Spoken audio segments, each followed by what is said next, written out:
2, 2, 2, 1, 1, 1. Now, it's the Open Mic Talk Show. It's the Open Mic Talk Show.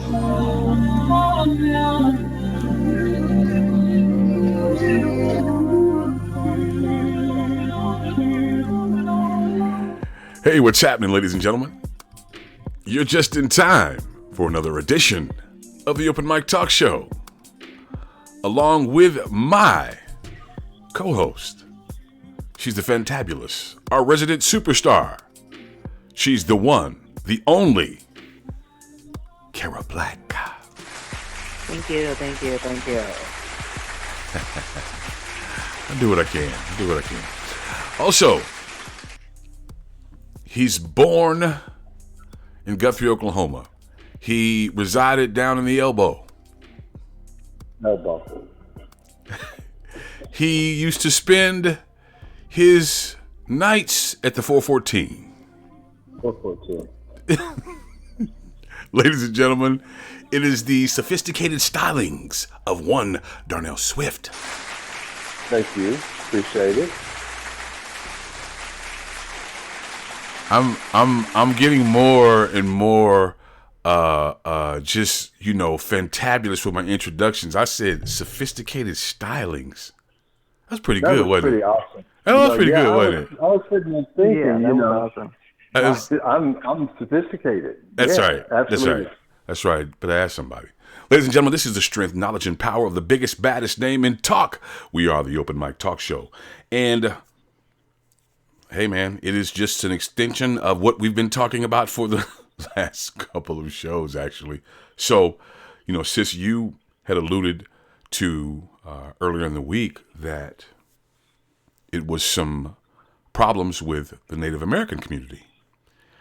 And it is definitely in full swing. He is arresting anybody who they even think is Hispanic or look Hispanic, and they are showing their documents, they're tribal, and they're still arresting them anyway. Wow. Wow, y'all. Wow. Yeah. I mean, this is so I think, guys, he's just going to do what he can do until he's stopped. He's gonna try it.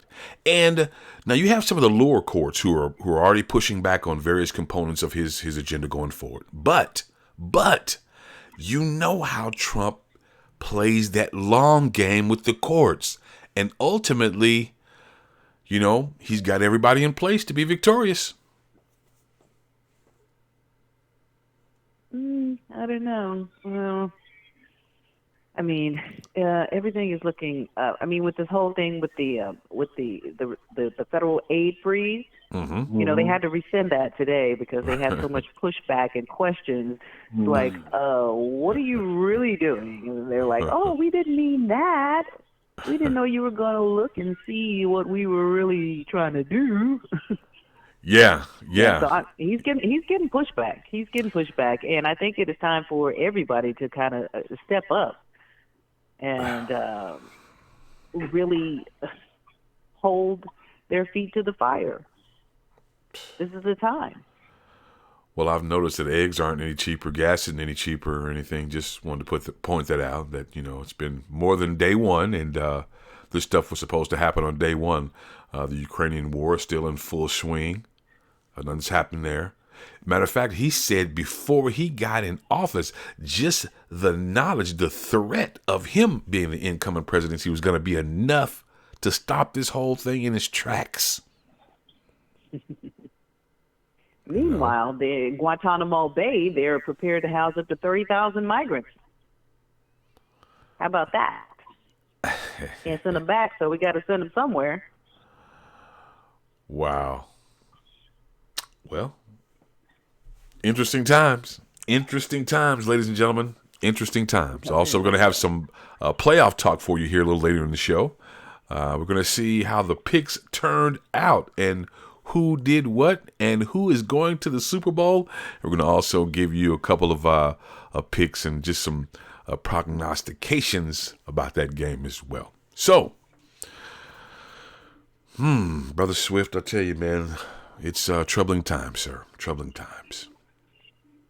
It is the most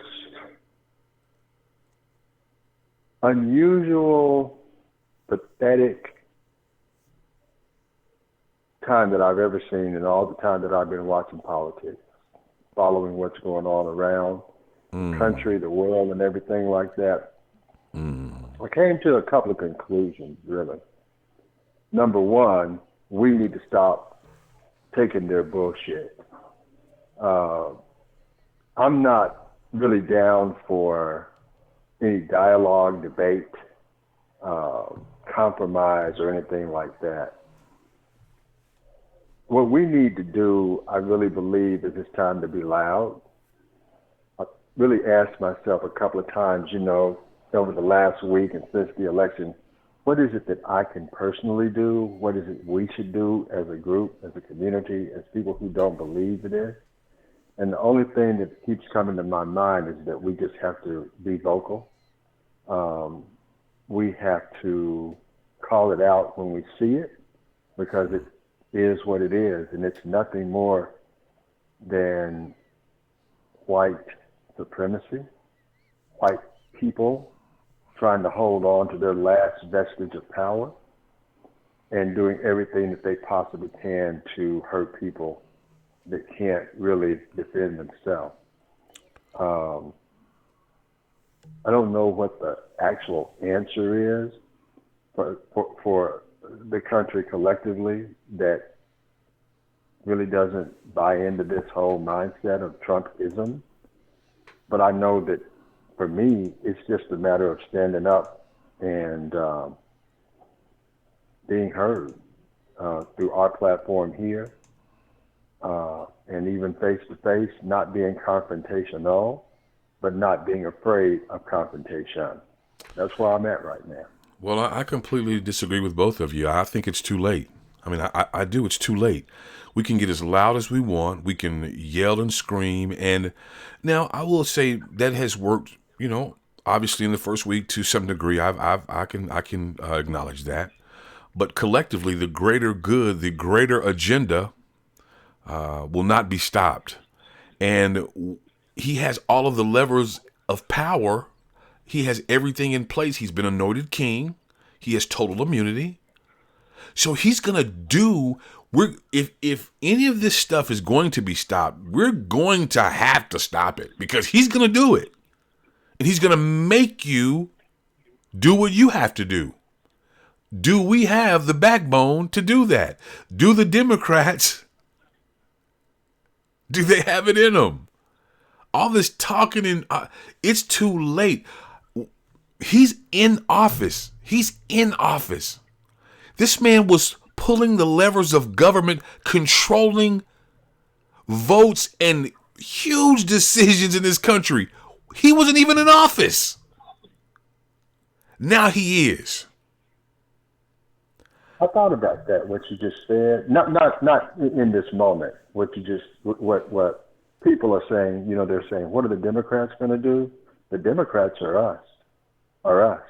Meaning that you don't necessarily have to be a registered Democrat, but anybody who disagrees with this stuff, we are the resistance. I mean, Chuck Schumer and Nancy Pelosi and Hakeem Jeffries, they can only do so much. First of all, they're not even in power. The Republicans at the national level. So when I say be loud, I mean, why are we not encouraging people to call the state superintendent or the city council person or the governor's office? Why do people not do that? I don't have the answer to that, but that's what people should be doing. You should be heard. I was just going to say you're exactly correct, because they are representative of us. That's the whole point. They are our state representatives. And if we are not satisfied with what they're doing, then we have to hold them accountable. I agree with you, sis. I agree. If we were in a typical political climate, these people are lawless thugs. They simply do not care and will not acknowledge the law. If you've been seeing, I actually watched the news today, national news, for about 15 minutes. And when the various reporters, different news agencies and organizations were questioning the legal authority of some of the decisions being made, it all went back to, we have executive authority. And he's been anointed king. He can do whatever he wants to do, and he's doing it. Well, he can't because we just saw with the federal funding freeze that he Right. had to rescind That's that right. because This is true. he can't do that. That's right. Yeah, Right. and they're actually going into the whole thing with him firing all the inspectors, Inspector generals, sure. the chief inspector generals. There is backlash for that as well. I Right. mean, he's going to test the waters to see how far he can go and if there will be any pushback. But there has to be pushback, and there is. People are concerned. People are scared. Absolutely. Cara, the other thing, too, is when he came out with that memo and there were 16 attorneys generals who immediately have filed suit. We're going to see what the courts do, but I mean, I'm pessimistically optimistic, and let me explain what I mean. Yes, Carl, you're right. He's going to do whatever he wants to do, but I believe there's going to be pushback. First of all, the people and supporters, we were laughing before the show about what you tell us about the guy who was getting arrested with the T-shirt on that said "Latinos for Trump" while he got his hands behind his back. Yep. So like I keep saying, we're in the FAFO moment. So a lot of these people who supported him, and we're seeing it on social media, and you're hearing about it, are finding out the negative impact that the bull crap that he's pulling is going to have on their lives. There's going to be resistance, and I just believe that whenever there's been massive change, it didn't come from the politicians until the people made them do it.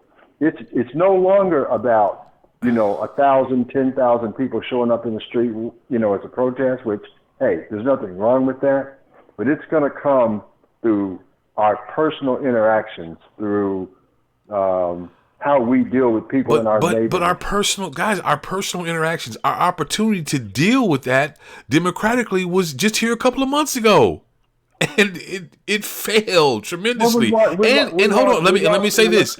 And this guy, since the election, they talked about this, what the end game was before the election, during the election, and now after the election. They're basically letting you know, we did it, so what, and what about it, what are you going to do about it? The gentlemen from the Heritage Foundations and various other Republican organizations stated even before the election, it doesn't matter how many people vote. It doesn't matter how many people you send out and knock on doors. What matters is who's counting the votes. And they had people in place all over the country.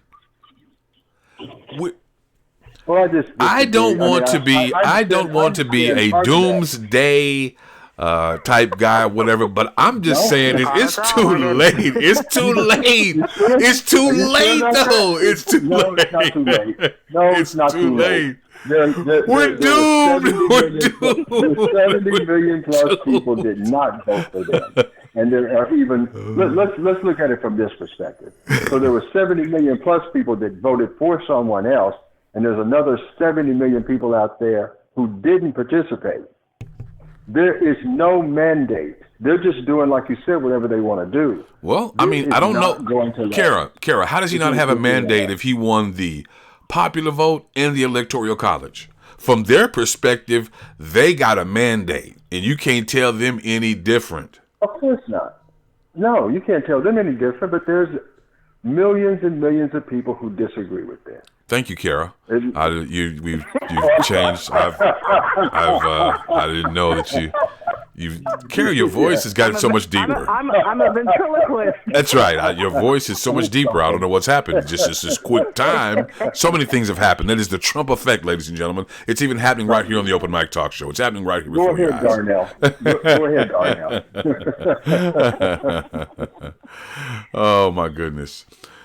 I agree. There was an agenda, and I query about that because I'm like, that election was called so quickly. It was really quickly. really quickly. quickly. Really, And I really was just quickly. like, wow, man, that was like a matter of hours. I'm like, Yeah, it like was. that.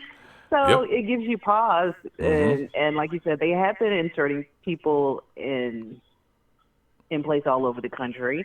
They had been setting up their what if the election is stolen from us once again, which it never was. But just in case we don't win, we got to have our backups.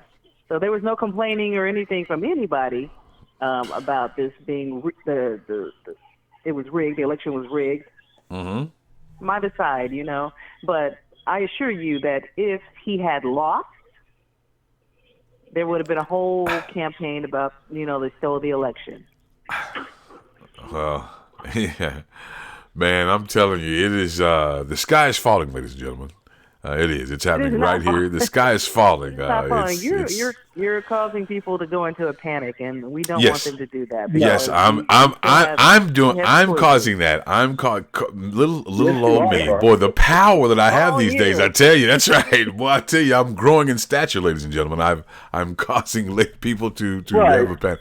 No, I just believe that, I believe that we're in for some really, really rough times, because ultimately, again, he's going to have some pushback. Biden and some of the other presidents were successful in putting on the lower level. But if it reaches the Supreme Court, you know what's going to happen.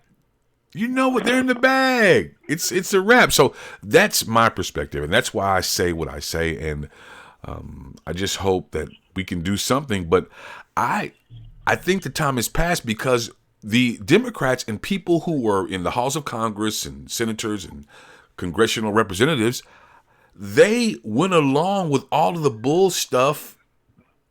They should have been like, I am not going to even sit next to this insurrectionist traitor. I mean, they just kind of went along with it, or they said stuff or whatever, but they had people sitting amongst them who are actually traitors to this country, who they were legislating, who they were meeting and having lunch and drinking coffee with, who are actual, literal traitors to this country. Well, I don't think it's. I mean, you're right to a certain degree, but No. Whoa. No, I'm not right. I'm not right to no certain degree. No, that is what I just said. Then was factual. That's not a certain degree. I mean, it's factual, but it's too much of a blanket statement, because not. But it's true though. Where's the lie? Where's the lie, sir?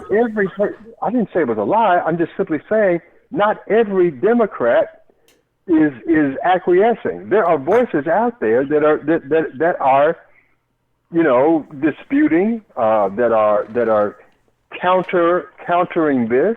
So I mean, yes, they won the election. Yes, they have all three levels of national power. But we still have many governors. We have states that are blue states. I mean, here's what I'm trying to point out. Okay, it ain't over. It's just bad. And I trust me, they are overreaching.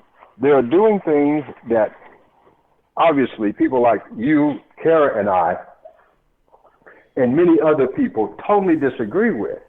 But the bullet's gonna hit the bone. They're doing things that are gonna impact their base. It's just like Cara was saying a minute ago. They've already been backtracking on what they did this weekend. I mean, they're overreaching. It isn't going to be as gloomy as it seems. Right now, it looks real gloomy. But this is such a wide overreach what they're doing. There isn't any way that half this crap's going to stand. For example, do you really think they're going to be able to get rid of the IRS? That's one of the things they've been studying that for quite some time, and people from both sides of the aisle have been studying the IRS. So the IRS, I believe, if I'm not mistaken, was implemented in 1939, and it was supposed to be temporary. It was only supposed to be for 1 year, and because the country needed some funds, and it was so successful, they decided to continue to implement it. The IRS is an absolute a joke. I mean, I've dealt with them. It's the nightmare, IRS is but they're an unregulated agency who it's some of this stuff I agree with, but I've wanted some things done by the IRS and immigration long before Trump was around. Like, you can't have a sovereign nation and have people coming in and accepting citizens. Like, for example, if you, Cara, or I go to Mexico and we go into the country, we will go to prison for 6 years without even having a trial. They won't even give us a trial. We're going straight to the pen. We're going to the pen for 6 years if we get caught in that country illegally. No trial. There's obviously an immigration problem, and we're not going to be like Mexico. But the way that they're approaching trying to resolve it isn't going to resolve it. That isn't going to resolve it. This may be true. There is it isn't. Okay. That's a blanket statement, sir. I don't agree. It's a blanket statement. Well, I mean, this isn't going to resolve it. It's not going to resolve it.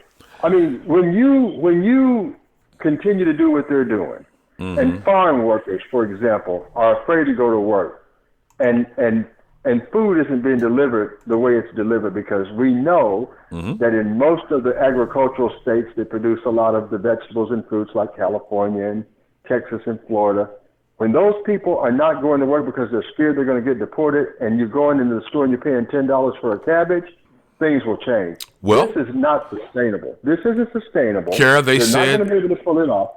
They said they have an answer for that. They said they have an answer for that, Cara. They said they have an answer for the problems that Darnell just laid out and talked about. They said, we have an answer. We're going to put prisoners out there and pick that fruit and vegetables. That's what they said. Yep. They are building more private prisons.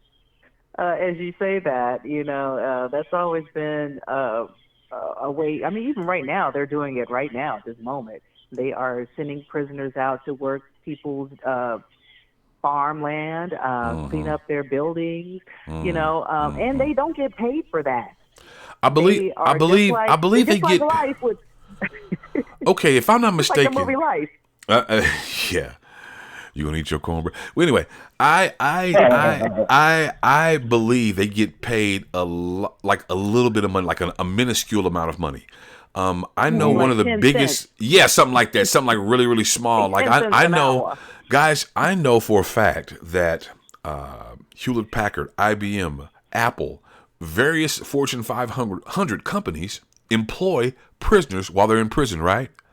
They cannot come out of jail and then go to work for that same company. Now, tell me that is not the most ridiculous, foul exploitation of a human being that you've ever seen in your complete life. They're going to use you for free labor, but then now they have to give you an actual check for your actual skills that you actually earn. Nah, we're going to hold the fact that you've been in prison over you, but you're good enough to work for them for 20 cents an hour or whatever it is. I'm not, sure. I don't know what the going rate is. And there's no regulation on it because, they force them to work like mandatory overtime. They are overworked, underpaid, and they're like, well, you want to go back to prison or you can do what I say. Unbelievable.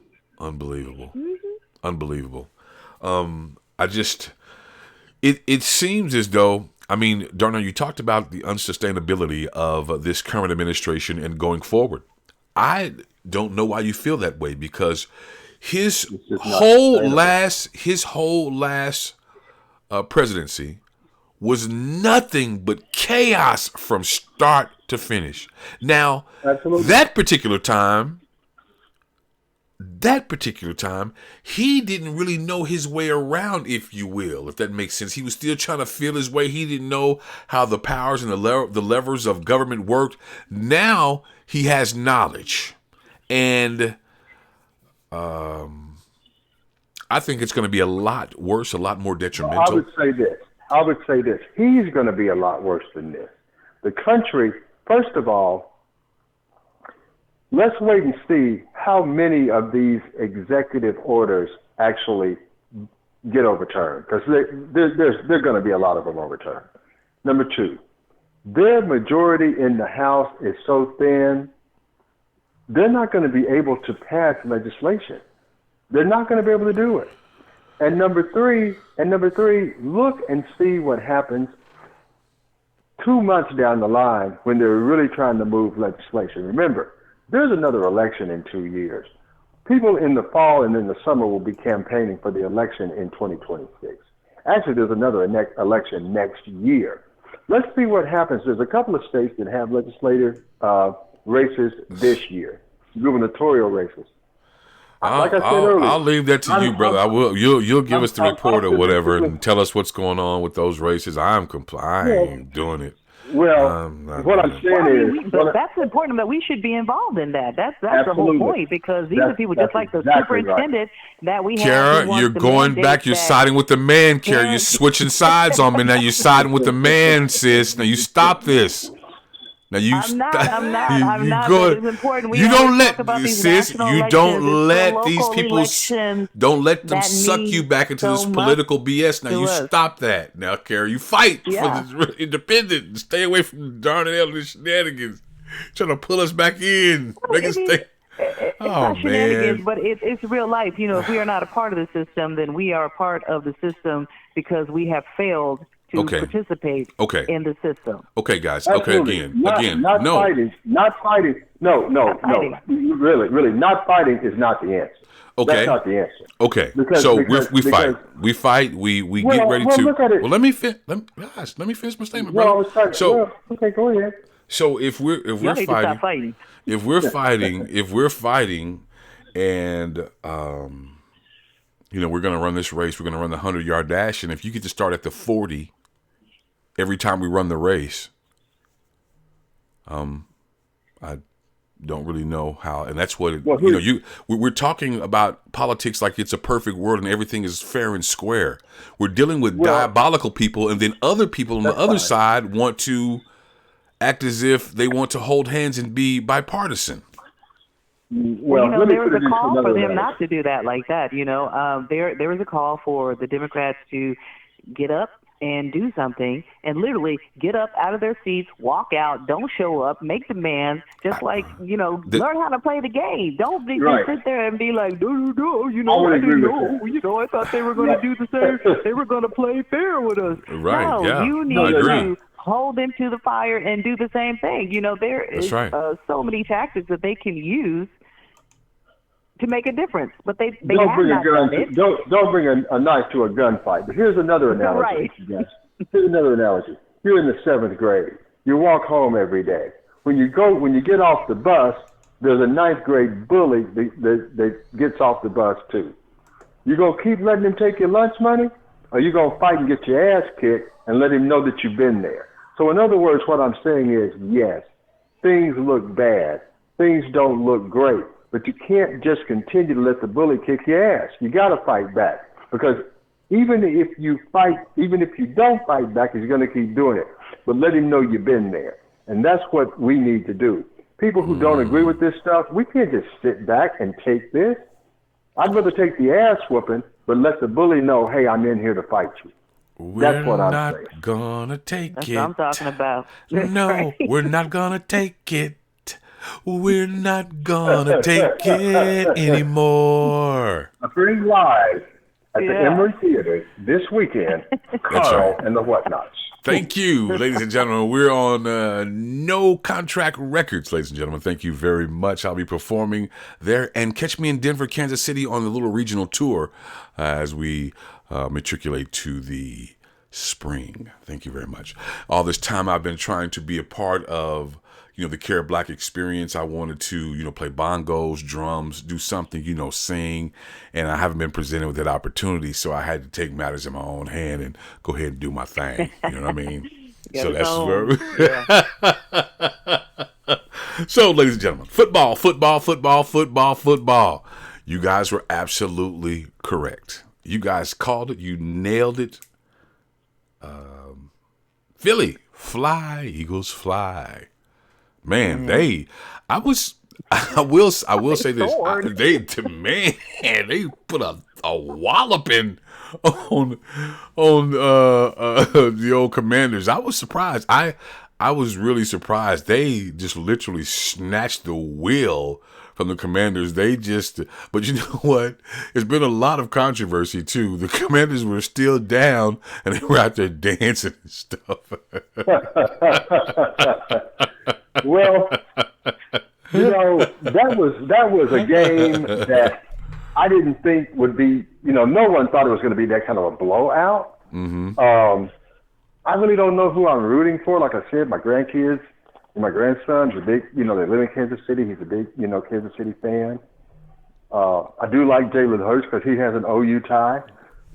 But the thing that's so interesting about this game, did you know that there are several OU connections to this game? Jalen Hurts, Lane Johnson for Philly, Creed Humphrey from Shawnee played at OU. Yeah. Hollywood Brown played at OU. I'm leaving somebody out. Oh, help me.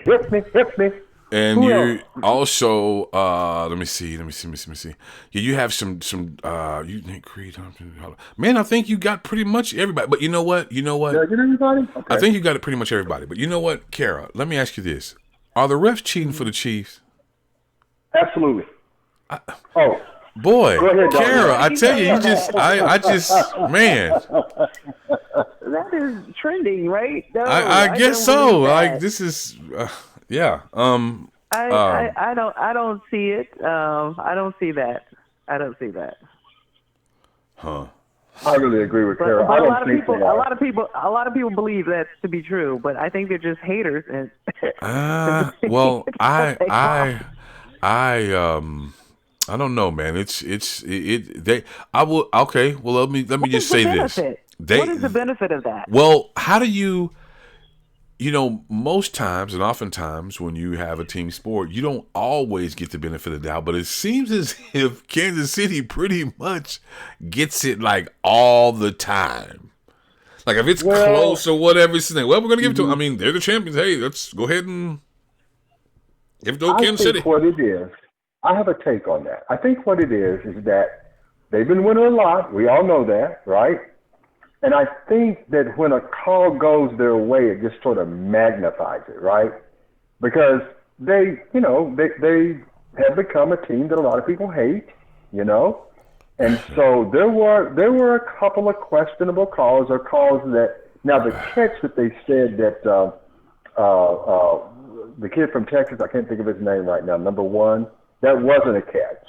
When they called it a catch and they both had the ball hit the ground. So they missed that one. On the fourth down play, when Buffalo did the quarterback sneak, I really think they got that one right. Because if you look at the overhead shot, he had his back turned towards the line of scrimmage. The ball never crossed the line of scrimmage in my estimation.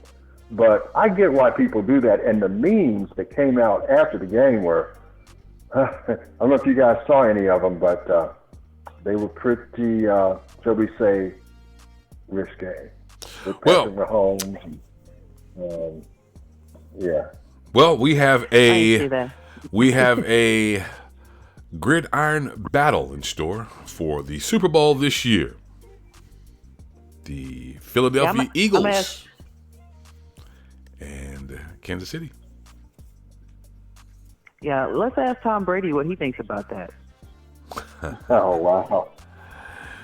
Yeah, Tom, exactly. That'll be an interesting perspective for sure. That'll be very interesting to get his perspective about that. Most definitely. Tom Brady. Ladies and gentlemen, you have just been in the midst of the biggest, baddest name in talk. So, in closing, I'm going to send a shout out to my sis. Sis, what do you got for the folks? Well, this is for all of my Frito-Lay chip lovers. Okay. There's a recall. No. What? On what? Which one? Let's get this going right now. On the OG, the classic potato chips. Okay. I don't have any of those right now.